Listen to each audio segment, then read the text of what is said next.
Hello students, today we start the second part of the executive chapter number जो fourth हमारा continue चल रहा था। वन पार्ट हमने कंप्लीट कर लिया था।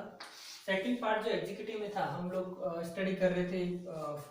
टाइप्स ऑफ एग्जीक्यूटिव हमने पढ़ा था। What are the type of executive, कितने प्रकार के होते हैं, एग्जीक्यूटिव का क्या रोल होता है। बट अब हम लोग बात करने वाले हैं जिस टॉपिक पे, दैट मीन्स जो पार्लियामेंट्री एग्जीक्यूटिव ने की जो हमने जो फॉर्म जो अडॉप्ट किया है हमारे गवर्नमेंट में, जो गवर्नमेंट हमने चलाई है बनाई है, तो हमने ये पार्लियामेंट्री एग्जीक्यूटिव सिस्टम्स हमने क्यों अडॉप्ट किया इसके बारे में हम लोग पढ़ेंगे। तो जनरली हम लोग देखें जब जब उस टाइम जब हम लोग हमारे जो गवर्नमेंट ऑफ एक्ट चल रहे थे 99 और 1935, तो मोस्ट ऑफ जो हमारे जो इंडियन जो लोग थे उन्होंने ये समझ लिया था कि क्या कौन टाइप ऑफ एग्जीक्यूटिव जो है जो कंट्री के लिए ठीक नहीं, कौन सी फॉर्म ऑफ गवर्नमेंट हम लोग लाएंगे। तो जो कॉन्स्टिट्यूशन मेकर्स थे उनको इजीली समझ में आ रहा था कि हमें क्या, क्योंकि जनरली वो लोग चाहते थे कि ऐसी गवर्नमेंट हम लोग बनाएं जो जनरली लोगों के लिए काम करे, गवर्नमेंट ऐसी हो जो रेस्पॉन्सिबल हो, अकाउंटेबल हो। ठीक है, तो ऐसी गवर्नमेंट को बनाने के लिए उन्होंने थोड़ा बहुत तो पार्लियामेंट्री उनको स्ट्रक्चर पता चल गया था, इसीलिए उन्होंने क्या किया, क्योंकि उनको भी कहीं ना कहीं डर था, क्योंकि टाइप ऑफ एग्जीक्यूटिव हमने पढ़े कि काफी जगह है जो प्रेसिडेंशियल जो है एग्जीक्यूटिव है, वहाँ पे अध्यक्षात्मक जिसको शासन प्रणाली बोलते हैं वो पे है। काफी ऐसी जगह है जहाँ पे पार्लियामेंट्री है और सेमी पार्लियामेंट जो सेमी प्रेसिडेंशियल एग्जीक्यूटिव है, दोनों आपस में इक्वलिटी काम करते हैं। ऐसी तो हमने काफी स्टडी करने के बाद में हमें लगा कि हमें कौन सी गवर्नमेंट, तो कहीं ना कहीं हमें एक डर तो ये ऐसे भी था कि अगर मान लो हम प्रेसिडेंशियल जो फॉर्म ऑफ गवर्नमेंट अगर अडॉप्ट करते, कहीं ना कहीं एक के पास में अगर पूरी जो पावर है वो चली जाएगी, तो जनरली वो कहीं डिक्टेटर ना बन जाए, ठीक है, उसकी पूजा ना होने लग जाए। तो जनरली हमें एक ऐसी गवर्नमेंट चाहिए थी जो लोगों के द्वारा कंट्रोल की जाए, ठीक है। तो कहीं ना कहीं अगर हमें लगे कि कोई भी अगर जो गवर्नमेंट है वो काम नहीं कर रही है तो लोग उसका अपोज कर सकें, ठीक है। तो ऐसे लिए वो एक एग्जीक्यूटिव ब्रांच चाहिए थी उनको, एक स्ट्रॉन्ग एग्जीक्यूटिव ब्रांच। किस लिए? क्योंकि गवर्नमेंट को चलाने के लिए, ताकि वो लोग जो डिसीजन लेंगे जनरली वो किसके लिए लेंगे, लोगों के वेलफेयर के लिए। तो उसके लिए उन्हें क्या चाहिए, स्ट्रॉन्ग एग्जीक्यूटिव ब्रांच के साथ साथ at the same time they also think that they want a responsible answerable government, कि जो भी अगर गवर्नमेंट से पूछा जाए तो गवर्नमेंट उसका आंसर दे कि क्या आपने गलत किया है, क्या सही किया है, फिर क्यों नहीं किया है, ठीक है। तो डेफिनेटली एक रेस्पॉन्सिबल गवर्नमेंट होनी चाहिए जो कोई भी कार्य करे तो उसके लिए रेस्पॉन्सिबल है कि ये काम मैंने किया है, एंड जो काम उसे असाइन किया जाए गवर्नमेंट को, जब हम लोग अपॉइंट करते हैं डेफिनेटली तो वो रेस्पॉन्सिबल रहे, and that government is also controlled by the legislature. Legislature में कौन होते हैं, जो डायरेक्टली लोगों के द्वारा जो इलेक्टेड जो एमपीज होते हैं, पीपल रिप्रेजेंटेटिव, ठीक है, जो हाउसेज हमारे लोकसभा है, राज्यसभा। तो जनरली हमें एक ऐसी गवर्नमेंट चाहिए थी जो लोगों के वेलफेयर के लिए काम करे, जो आंसरेबल हो, अकाउंटेबल हो और रेस्पॉन्सिबल हो, राइट, ठीक है। तो इस टाइम इस वजह से उन्होंने क्या किया, हमारे जो कॉन्स्टिट्यूशन मेकर थे जब वो संविधान बना रहे थे, तो उन्होंने parliamentary form of executive government है उसको हमने अडॉप्ट किया। Parliamentary executive that mean definitely वो कहीं ना कहीं लोगों के लिए काम, मतलब उसमें जो एग्जीक्यूटिव होंगे में जो लोग होंगे डायरेक्टली हमारे द्वारा इलेक्टेड, डायरेक्टली और इनडायरेक्टली लोग होंगे, जो हमारी गवर्नमेंट जो होगी, जो लोग होंगे जो कंट्री के लिए काम करेंगे। तो बेसिकली हमने क्या, पार्लियामेंट्री एग्जीक्यूटिव में हमने क्या किया, president and prime minister. President that means उसको क्या बोला गया, formal head of the state. Head of the state मतलब head of the country, right, ठीक है। तो formal head of the state, और वो किसके साथ काम करेगा, सेम किसके साथ, the prime minister and the council of minister. Council of minister होगी जो वहां पे प्राइम मिनिस्टर होगा उसका हेड होगा। तो जनरली हम इसको पीएम को हम लोग क्या कह सकते हैं, PM is the head of the parliament, head of the government भी बोल सकते हैं हम लोग और पार्लियामेंट भी बोल सकते हैं। क्यों? क्योंकि जो भी पार्लियामेंट में जो भी गवर्नमेंट बनेगी तो दैट मीन जो मेजोरिटी का होगा, दैट मीन जो लीडर अपॉइंटेड होगा वो कौन होगा, पीएम, प्राइम मिनिस्टर। तो क्या हो गया, हेड ऑफ द स्टेट हमारे कौन हो गया, हेड ऑफ स्टेट हो गया हमारे president, and head of the government कौन हो गया हमारे प्राइम मिनिस्टर। ये सिंपल डिफरेंस है। तो जनरली जो भी काम किए जाएंगे, जनरली हम प्रेसिडेंट को नॉमिनल हेड बोलेंगे, तो जनरली जितने भी काम हो जाएंगे वो किसके थ्रू होंगे, प्रेसिडेंट। बट रियल में वो जो काम कर कौन रहा है, जो रियल पावर जो वेस्टेड है किसके पास है, वो है प्राइम मिनिस्टर के लिए, ठीक है। तो दैट मींस जो भी एक्सरसाइज मतलब कॉन्स्टिट्यूशंस में जो हेड ऑफ द स्टेट है, हेड ऑफ द, इसके पास बहुत पावर दी गई है, हमारे जो कॉन्स्टिट्यूशन मेकर ने सारी पावर ऑलमोस्ट किसको दी है, हेड ऑफ द स्टेट को, प्रेसिडेंट को, बट रियल में उन सभी पावर का यूज किसके द्वारा किया जा रहा है, हेड ऑफ द गवर्नमेंट, और उस गवर्नमेंट का लीडर कौन है, काउंसिल ऑफ मिनिस्टर और पीएम, राइट, ठीक है। तो दैट मींस जो प्रेसिडेंट जो है, प्रेसिडेंट जितनी भी जो पावर है उनकी जो एक्सरसाइज करेगा, यूज करेगा, exercise this power through the council of minister, council minister of headed by the PM, क्योंकि जो काउंसिल ऑफ मिनिस्टर है उसका हेड कौन होगा, प्राइम मिनिस्टर, राइट, ठीक है। तो ये टाइप ऑफ हमने जो गवर्नमेंट है वो हमने अडॉप्ट की पार्लियामेंट्री फॉर्म में, जहां प्रेसिडेंट भी होगा, जहां पे प्राइम मिनिस्टर होगा, जहां पे काउंसिल ऑफ मिनिस्टर्स होंगे, ताकि वो एक इक्वलिटी में रहे, ठीक है, आपस में चेक एंड बैलेंस का रेशियो रहे, ठीक है, एक दूसरे का पावर कोई मिसयूज ना करे, पावर को ज्यादा एक्सरसाइज ना करे, राइट, ठीक है। अदरवाइज हम लोग चाहते तो प्रेसिडेंशियल फॉर्म हम लोग अडॉप्ट कर सकते, जहां पे एक सिर्फ प्रेसिडेंट ही होता है, ठीक है। अगर उसके अलावा भी हम लोग काफी कंट्रीज में अलग अलग रूल्स है, बट हमने यहाँ पे सेमी जो प्रेसिडेंशियल रूल है, ठीक है, उसको हमने अडॉप्ट किया, जहाँ पे इक्वलिटी है, प्रेसिडेंट के पास भी पावर है, प्राइम मिनिस्टर के पास भी पावर है, and the council of ministers है वो भी इनके अकॉर्डिंग काम करता है, ठीक है। नेक्स्ट अगर हम लोग बात करें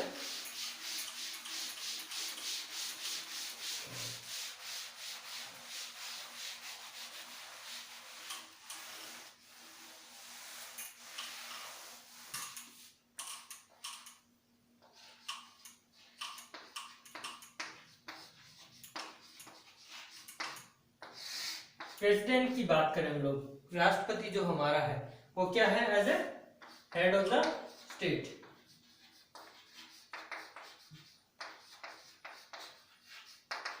और जो हमारा प्रेसिडेंट है, ठीक है, जो अपॉइंटेड होगा वो किस लिए होगा, कितने इयर्स के लिए, 5 इयर्स के लिए।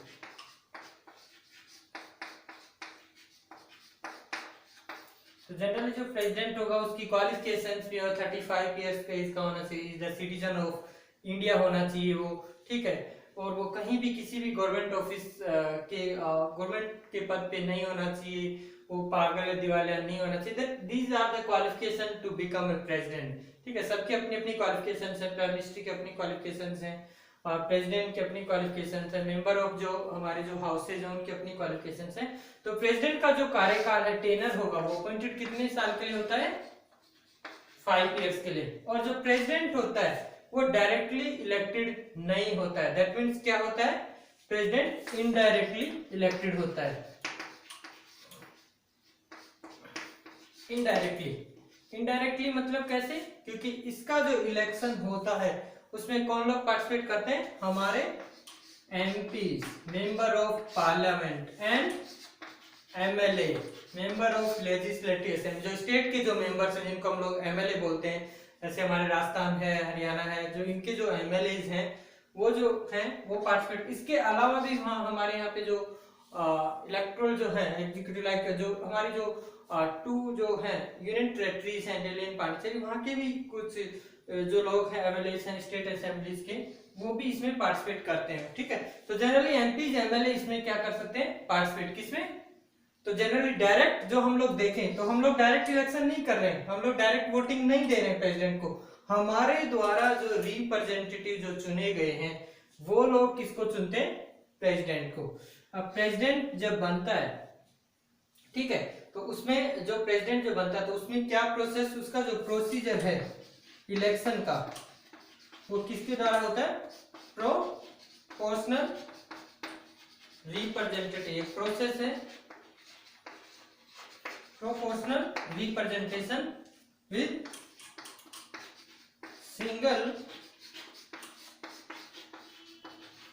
ट्रांसेबल वोट सिस्टम है एक, उसके द्वारा सीक्रेट बैलेट के द्वारा हम लोग प्रेसिडेंट का इलेक्शन करते हैं। प्रोपोर्शनल रिप्रेजेंटेशन क्या होता है, सिंगल ट्रांसफरेबल सिस्टम क्या होता है, हम नेक्स्ट चैप्टर में डिटेल से स्टडी करेंगे कि क्या मेथड्स इसमें यूज किया जाता है, ठीक है, सिंगल मतलब पर्सन एक वोट, क्या वन वोट की कैसे वो लोग ट्रांसफर होते हैं, वोटिंग सिस्टम, ठीक है, उसके बारे में हम लोग नेक्स्ट, तो ये प्रोसेस के द्वारा हम लोग क्या कर सकते हैं, उसका इलेक्शन होता है, ठीक है। तो प्रेसिडेंट का कार्यकाल जो होता है जनरली 5 इयर्स का होता है। अगर इस 5 इयर्स में इनकेस प्रेसिडेंट को रिमूव करना पड़ता है या फिर वो कोई उसकी किसी मेडिकल इमरजेंसी आ जाती है या फिर उसकी डेथ हो जाती है, ठीक है, तो उसमें जो नया जो प्रेसिडेंट बनता है वो जरूरी नहीं कि मान लो किसी प्रेसिडेंट ने 4.5 इयर्स काम किया और उसकी डेथ हो गई, तो जो नेक्स्ट प्रेसिडेंट बनेगा वो सिर्फ ओनली 8 मंथ्स के लिए बनेगा या फिर 7 मंथ्स के लिए बनेगा, ऐसा नहीं है। The new president is also appointed for the 5 years, right? ठीक है, तो इनडायरेक्टली उसका इलेक्शन होता है, डायरेक्टली लोग पार्टिसिपेट नहीं करते हैं, और उसके इलेक्शन में एमपी जो एमएलए जो हैं वो पार्टिसिपेट करते हैं, ठीक है, और उनका प्रोसीजर ये होता है। अब जनरली हम लोग, अब प्रेसिडेंट मान लो हमने जो प्रेसिडेंट अपॉइंट किया है उसको जब वो बन गया है 5 इयर्स के लिए अपॉइंटेड हो चुका है, दैट मीन्स उसको हम लोग जरूरी नहीं, प्रेसिडेंट को हम लोग रिमूवल भी एक प्रोसेस है, दैट मीन्स प्रेसिडेंट को रिमूव कर सकते हैं, we can remove the president of the post, कैसे, by impeachment process.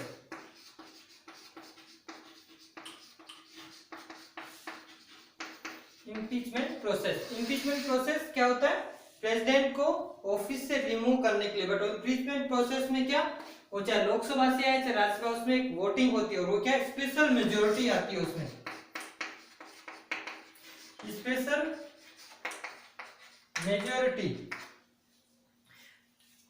Special majority के द्वारा ही हम लोग जो प्रेसिडेंट होता है उसको उसकी पोस्ट से रिमूव कर सकते हैं। बट ये process it's very typical process, it's not a simple process, ठीक है। We can remove the president by impeachment process special majority, but उसके रीजन है, हम लोग किसी भी प्रेसिडेंट को ऐसे रिमूव नहीं कर सकते, only for violation of the constitution. इसमें लिखा गया है डायरेक्टली जब हमारा कॉन्स्टिट्यूशन बना रहे थे कि कहीं भी अगर कॉन्स्टिट्यूशन का उल्लंघन किया गया, संविधान के उल्लंघन के तौर पे ही हम लोग प्रेसिडेंट को क्या कर सकते हैं, उसके ऑफिस से रिमूव कर सकते हैं, अदरवाइज हम प्रेसिडेंट को उसके ऑफिस से रिमूव नहीं कर सकते। दैट मीन्स ये जो प्रोसेस है बहुत टिपिकल प्रोसेस है, जब संविधान का कहीं ना कहीं अगर उल्लंघन होता है, तभी वायलेशन ऑफ द कॉन्स्टिट्यूशन अगर होगा, तभी हम लोग किसी भी प्रेसिडेंट को हम लोग उसके ऑफिस से रिमूव कर सकते हैं, ठीक है। तो ये है जनरली कि प्रेसिडेंट जो अपॉइंटेड होता है वो 5 इयर्स के लिए अपॉइंटेड होता है, ठीक है। बट उससे 5 इयर्स में भी अगर प्रेसिडेंट काम नहीं कर रहा है, ठीक है, कहीं ना कहीं वो जो रूल्स एंड रेगुलेशन जो कॉन्स्टिट्यूशन में लिखे गए उसके अकॉर्डिंग अगर काम नहीं हो रहा, तो डेफिनेटली हम लोग उसके प्रेसिडेंट को उसकी पोस्ट से रिमूव कर सकते हैं बाय इम्पीचमेंट प्रोसेस, ठीक है। नेक्स्ट अभी जो टॉपिक है आपका what are the power and position of the president.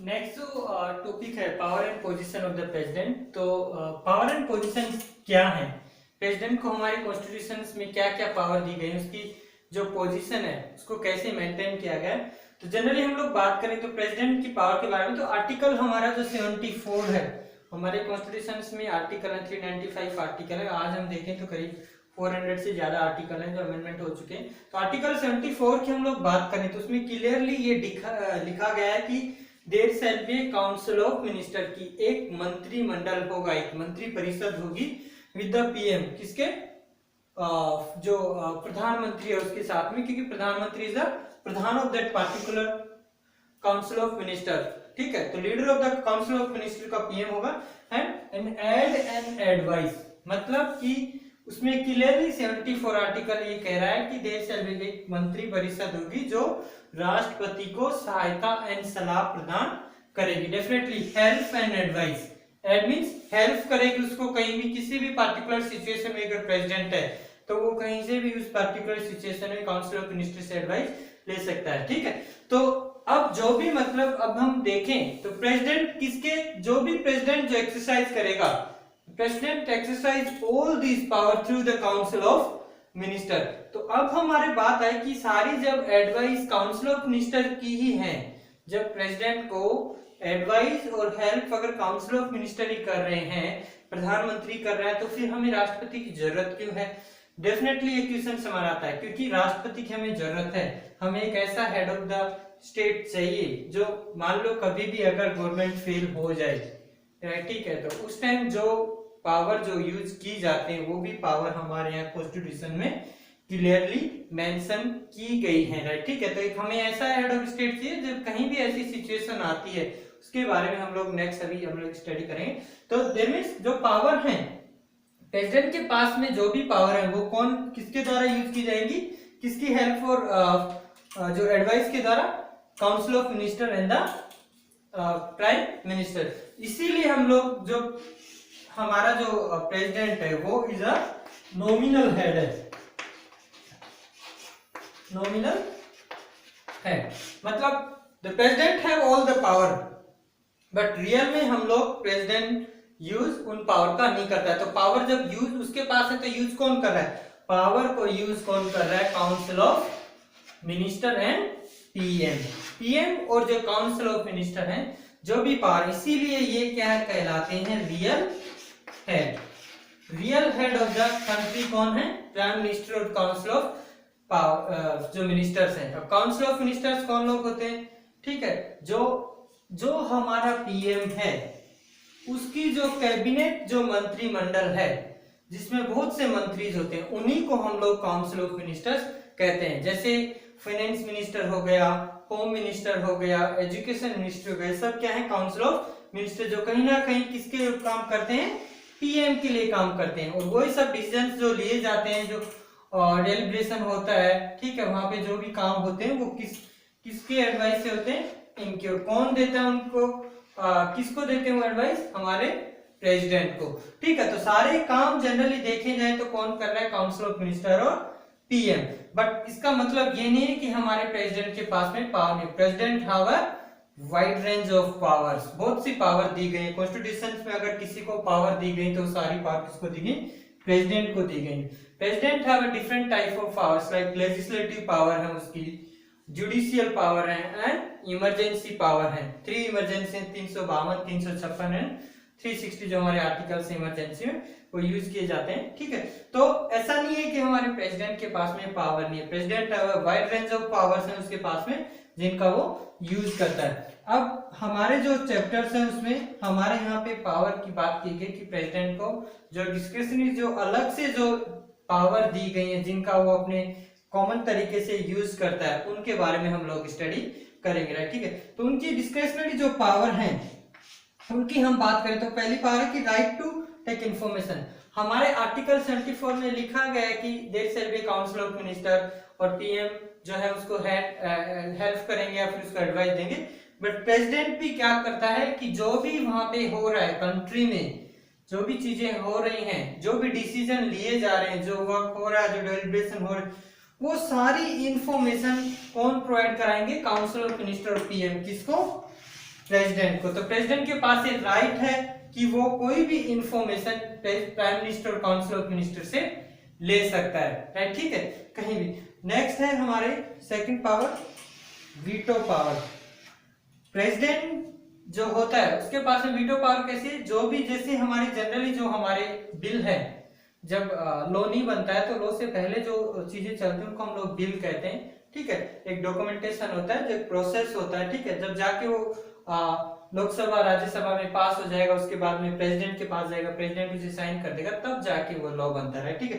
तो जब भी कोई बिल आता है प्रेसिडेंट के पास में, तो लेजिस्लेचर के जो लोग हैं जो बिल बनाते हैं, तो उस बिल को अगर प्रेसिडेंट चाहे तो दैट मीन्स पहले क्या था कि जो भी आता था पूरा की जाता था, वो साइन हो जाता था काउंसिल ऑफ मिनिस्टर, क्योंकि उसी के थ्रू प्रेसिडेंट काम करते हैं। But veto power that means क्या? प्रेसिडेंट को अगर कहीं ऐसा लगे कि ये जो बिल है ये ठीक है, इस पे दोबारा रिकंसिडरेशन होना चाहिए। क्या? रिकंसिडरेशन, रिकंसिडर मतलब जो पार्टिकुलर जो बिल है उसको प्रेसिडेंट क्या करेगा? उस बिल को वापस रिकंसिडरेशन के लिए किसके पास भेज देगा? लोकसभा में भेज देगा कि आप इस बिल पे दोबारा से डिस्कस करें, इस बिल को दोबारा से देखें, इसमें क्या अमेंडमेंट हो सकता है, क्या चीजें जरूरी है इसमें, ठीक है, तो वो उनको भेज सकता है। बट उसमें हमारे प्रेसिडेंट के पास में लिमिटेड पावर है। क्यों? अगर वो सेम बिल अमेंडमेंट करके अगर वो बिल दोबारा लोकसभा से पास, हमारे हाउस से पास होके वापस अगर प्रेसिडेंट के पास पहुंच गया तो फिर प्रेसिडेंट को उस बिल पे साइन करने ही पड़ेंगे, तब वो मना नहीं कर सकता प्रेसिडेंट। दैट मीन ठीक है, वीटो पावर है कि किसी भी बिल को पहले नहीं थी बट अमेंडमेंट करने के बाद वीटो पावर ली गई कि उसको रिकंसिडरेशन के लिए भेज सकता है हमारे काउंसिल ऑफ मिनिस्ट्री के पास में या पीएम के पास में कि इस बिल पे दोबारा, बट अगर वो बिल दोबारा आ गया पास होके तो फिर प्रेसिडेंट को उस पे साइन करने ही पड़ेंगे। इसमें एक हमारे पॉकेट वीटो और है, क्योंकि जब प्रेसिडेंट के पास जो बिल आता है तो जरूरी नहीं है उस बिल को प्रेसिडेंट रिकंसिडर के लिए भेजे या नहीं भेजे, क्योंकि उस पार्टिकुलर बिल को प्रेसिडेंट चाहे तो होल्ड कर सकता है। And there is a no mention in the constitution about the time limit of particular bill. हमारे कॉन्स्टिट्यूशन में कहीं भी उस बिल के रिगार्डिंग ये कहीं नहीं लिखा हुआ है कि उस बिल को प्रेसिडेंट 1 महीने के लिए रोकेगा, 2 महीने के लिए, 6 महीने के लिए, 12 महीने के लिए, कहीं भी ऐसा नहीं लिखा गया। तो जब उस बिल को रोक लिया जाता है प्रेसिडेंट के पास अनलिमिटेड टाइम में, तो उसे क्या कहा जाता है? Pocket veto. मतलब प्रेसिडेंट ने वो बिल अपने पास पॉकेट में रख लिया, दैट मींस उस बिल को ना वापस भेजा ना उस पे उसने कोई विचार किया, तो उसको क्या बोलते हैं? Pocket veto. ये हमारे 1984 में हुआ था, ठीक है। 1984 में जब हमारे जो प्रेसिडेंट थे उस टाइम ज्ञानी जेल सिंह, तो ज्ञानी जेल सिंह के पास एक बिल आया था, उस बिल को ज्ञानी जेल सिंह ने एज इट इज अपने पास रख लिया था, ना ही तो उसे रिकंसिडर के भेजा था। पहली बार हुआ था जब किसी प्रेसिडेंट ने ऐसा पॉकेट वीटो का यूज किया था। उसके बाद में जैसे नए जो प्रेसिडेंट बना 1989 में, तो जनरली उस बिल को वापस उन्होंने उस बिल को रिकंसिडरेशन में भेजा। बट उस टाइम हम देखेंगे कि 5 इयर्स के बाद में गवर्नमेंट चेंज हो गई थी, काउंसिल ऑफ मिनिस्टर चेंज हो गए थे, तो उस बिल को उन्होंने पास नहीं किया। तो काफी बार ऐसी सिचुएशन आती है। जो नेक्स्ट जो पावर है हमारे प्रेसिडेंट की, वो है power of the appointment of PM. That is a very friend case. Generally हम देखें तो जो भी पार्टी है, whatever party, a leader of the majority is appointed as a PM. जो लीडर ऑफ मेजोरिटी है, जो लीडर ऑफ हाउस है लोकसभा में, वो जनरली क्या होता है? Appointed as a PM. But काफी बार ऐसी सिचुएशन आ जाती है जब जो लीडर है वो डिफाइन नहीं होता है। दैट मीन्स कहीं ना कहीं हमारे जो है there will be a multiple, जब अलायंस जब एक जगह हो जाती हैं, मल्टीपल अलायंस एक जगह होके होती है, जब किसी भी पार्टी को no party have a clear majority, clear majority अगर किसी पार्टी के पास नहीं है, तो अब प्रॉब्लम आ जाती है प्रेसिडेंट के पास में कि पीएम किसको अपॉइंट करे, किस पार्टी को वो बनाए। तो उसमें जो हमारा प्रेसिडेंट है, राष्ट्रपति, अपने स्वयं विवेक के आधार पर जज करता है कि किसको हम लोग गवर्नमेंट के लिए बनाने के लिए इनवाइट करें। तो उसमें हमारे जो प्रेसिडेंट है उसका रोल काफी ज्यादा इंपॉर्टेंट हो जाता है, जब उन्हें लगता है कि हाँ कोई भी ऐसी पार्टी नहीं है जिसके पास क्लियर मेच्योरिटी है। तो अपन ऐसी सिचुएशन आई थी 1998 में, 1999 में, जब क्लियर मेजोरिटी नहीं थी, जब कोलिशन गवर्नमेंट थी, लोग मिलजुल कर जब एक पार्टी को क्लियर मेजोरिटी नहीं, they can party tie up with other party and they can form A government, तो उसको क्या कहते हैं? Coalition government. गठबंधन की जो सरकारें जो काम कर रही थी 1990, ऐसी सिचुएशन आई थी जब हमारे अटल बिहारी वाजपेयी हमारे प्राइम मिनिस्टर थे, उन्होंने 10 दिन के लिए काम किया था, 9 दिन 10 दिन, ठीक है। तो ऐसी सिचुएशन जब आती है, जब लगता है कि कोई भी पार्टी मेजोरिटी में नहीं है, तो उस टाइम में प्रेसिडेंट जो करता है वो अपने स्वयं विवेक के आधार पर किसी भी पार्टी के लीडर को बोलता है कि आप अपनी मेजोरिटी साबित करें, ठीक है। तो ये भी एक डिस्क्रिशनरी पावर है किसकी? प्रेसिडेंट की। तो these are the some power of the president.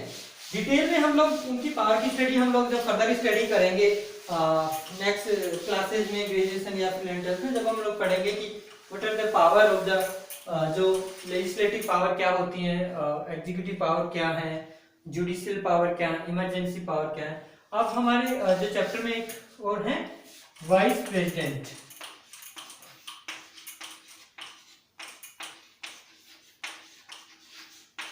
अब वाइस प्रेसिडेंट का क्या रोल है? देखो जनरली जो वाइस प्रेसिडेंट है similar have the qualification according to the president, कि इनकी जो एज है 35 ईयर्स एज होनी चाहिए, he will be the citizen of the India, ठीक है, वो अदर कंट्री से नहीं होना चाहिए, और जो वाइस प्रेसिडेंट है वो भी कहीं मेंटली अनफिट नहीं होना चाहिए अकॉर्डिंग टू द कॉन्स्टिट्यूशन, ठीक है, वो किसी भी गवर्नमेंट के लाभ के पद पे ना काम। तो ये सब क्वालिफिकेशन सिमिलर हैं जो हमारे प्रेसिडेंट की, वाइस प्रेसिडेंट की। और इसका अगर हम लोग टर्म की बात करें या फिर हम लोग जिसको कार्यकाल बोलते हैं, तो टर्म जो टेनर है वो भी इसका क्या है 5 ईयर। जो प्रेसिडेंट वाइस प्रेसिडेंट है is also appointed for 5 years. और इनका जो प्रेसिडेंट के अगर हम बात करें, जो वाइस प्रेसिडेंट है उसका जो इलेक्शन प्रोसेस है ये भी क्या similar as it is, indirectly ही होता है इसमें भी कहीं, बट और इनडायरेक्टली में इसमें पार्टिसिपेट कौन करते हैं, जैसे हमारे प्रेसिडेंट में एमपी एमएलए पार्टिसिपेट, बट इसमें सिर्फ ओनली कौन करते हैं, member of parliament, member of parliament जिनको हम लोग क्या बोलते हैं एमपी। एमएलए स्टेट जो असेंबली के जो मेंबर्स हैं वो इसके इलेक्शन प्रोसेस में पार्टिसिपेट नहीं करते हैं, ठीक है, इसके जो इलेक्शन प्रोसेस में ओनली फिर कौन पार्टिसिपेट करते हैं, एमपीज। अब जो वाइस प्रेसिडेंट होता है he is the ex officio chairman of Rajya Sabha, मतलब राज्यसभा का सभापति होता है कौन, प्रेसिडेंट, ये वाइस प्रेसिडेंट, सॉरी, ये बहुत ही इंपॉर्टेंट क्वेश्चन है। Who is the ex officio chairman of Rajya Sabha? Vice president is the ex officio chairman of the Rajya Sabha. ये और इसका जो प्रोसेस है, जब भी प्रेसिडेंट, जब वाइस प्रेसिडेंट जब बनता है तो जरूरी नहीं है कि वो 5 इयर्स तक उसका टर्म फिक्स होगा, नहीं, उससे पहले भी उसको हम लोग रिमूव कर सकते हैं। तो उसका जो रिमूवल प्रोसेस है वो भी सेम क्या है, बाय इम्पीचमेंट प्रोसेस। अदर है इसलिए कि उसके बाय इम्पीचमेंट प्रोसेस के द्वारा हम लोग वाइस प्रेसिडेंट को भी रिमूव, बट इसका जो इम्पीचमेंट प्रोसेस है वो कहां से स्टार्ट होगा, राज्यसभा से, जो हमारे दो हाउस हैं, लोकसभा और राज्यसभा, ठीक है। तो प्रेसिडेंट को हम लोग, वाइस प्रेसिडेंट को भी हम लोग क्या कर सकते हैं, अपने जो है उसकी पोस्ट से हम लोग उसको रिमूव कर सकते हैं बाय इम्पीचमेंट प्रोसेस से। अब हम सोचते हैं कि जब हमारे पास राष्ट्रपति है, प्रेसिडेंट है, तो हमने वाइस प्रेसिडेंट की हमें जरूरत क्यों पड़ी, क्योंकि हमारा जो हेड ऑफ द कंट्री है, हेड ऑफ द कंट्री है, इन सम केस मान लो वो नहीं रहे, वहां पे पर्टिकुलर जो है वो जो प्रेसिडेंट की जो पोस्ट है वो वैकेंट हो जाए और वहां पे वैकेंसी आ जाए। अब वो वैकेंसी कैसे आएगी इसके बारे में हम लोग बात करेंगे। तो उस टाइम में कौन हो, या तो दोबारा से इलेक्शन करवाएं, बट जरूरी नहीं कि उस टाइम में कंट्री की ऐसी सिचुएशन को जनरली हम लोग प्रेसिडेंट का तुरंत इलेक्शन करें, ठीक है, प्रेसिडेंट को अपॉइंट करते, उस सिचुएशन में क्या करेगा, जो हमारा जो वाइस प्रेसिडेंट है, take charge of the president office, जो प्रेसिडेंट ऑफिस का है उसका चार्ज ले लेगा, बट में देयर विल बी वैकेंसी, और वो वैकेंसी कैसे आएगी, बाय डेथ। अगर मान लो प्रेसिडेंट जो है हमारा, उसका जो टर्म 5 इयर्स, उससे टर्म से कंप्लीट होने से पहले उसकी डेथ हो जाए, या फिर खुद प्रेसिडेंट ही अपना रेजिग्नेशन दे दे, अपना रेजिग्नेशन सबमिट कर दे, या फिर रेजिग्नेशन ना सबमिट करने के बाद में उस पार्टिकुलर प्रेसिडेंट को रिमूव हो जाए, वो रिमूव बाय इम्पीचमेंट। मान लो उसने कोई जो संवैधानिक तौर पर उन्होंने कोई गलती की, संविधान का कहीं ना कहीं उल्लंघन किया है, तो रिमूवल हो जाए वो इम्पीचमेंट प्रोसेस के द्वारा, या फिर देयर विल बी अदरवाइज जो कंडीशन है मेंटली वो फिट नहीं हो रहा है, ठीक है, मेंटली फिट नहीं होगा तभी हम लोग उसको बोल सकते हैं कि president is not a fit, ठीक है। तो मेडिकली फिट ना हो तभी हम लोग, तो ऐसी केस में who will take a charge, तो ऐसी केस में हमारे जो वाइस प्रेसिडेंट है वो क्या करेंगे, उनका चार्ज ले लेंगे, राइट, ठीक है। और प्रेसिडेंट जब वाइस प्रेसिडेंट उनके चार्ज लेंगे, तो वाइस प्रेसिडेंट कब तक लेंगे चार्ज, जब तक उसके इलेक्शन नहीं हो जा सके, और इलेक्शन विद इन 6 मंथ में हमें प्रेसिडेंट की इलेक्शन करवाने जरूरी है। ये जरूरी है कि विद इन 6 मंथ में हमें एक नया प्रेसिडेंट की इलेक्शन होने चाहिए। और जब नया प्रेसिडेंट जब बनेगा, ठीक है, तो जब मान लो कि किसी प्रेसिडेंट ने 4.3 मंथ काम किया, तो लास्ट 9 मंथ्स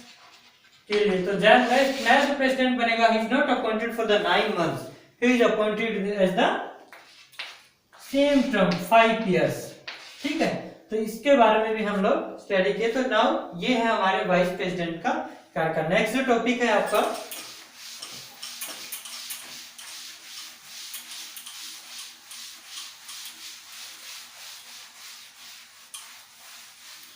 नेक्स्ट जो टॉपिक हम लोग उसमें स्टडी करेंगे कि what are the power and function of the prime minister, है, ठीक है। तो अभी हमने स्टडी की कि प्रेसिडेंट क्या होता है, प्रेसिडेंट की रोल्स क्या हो सकती है, उसकी पावर क्या होते हैं, president is appointed as a, क्या है, क्यों उसको अपॉइंटेड किया हमने, वाइस प्रेसिडेंट का रोल क्या होता है, एंड क्या इनका कोऑर्डिनेशन होता है प्रेसिडेंट का एंड प्राइम मिनिस्टर, इसके बारे में स्टडी किए, राइट, ठीक है। आपको लगता है कि आपको जो वीडियो है वो पसंद आया होगा। नेक्स्ट टॉपिक में हम लोग मिलते हैं। नेक्स्ट टॉपिक में हम बात करेंगे प्राइम मिनिस्टर के बारे में, उसके रोल्स एंड रेस्पॉन्सिबिलिटी के बारे में। Okay, thank you.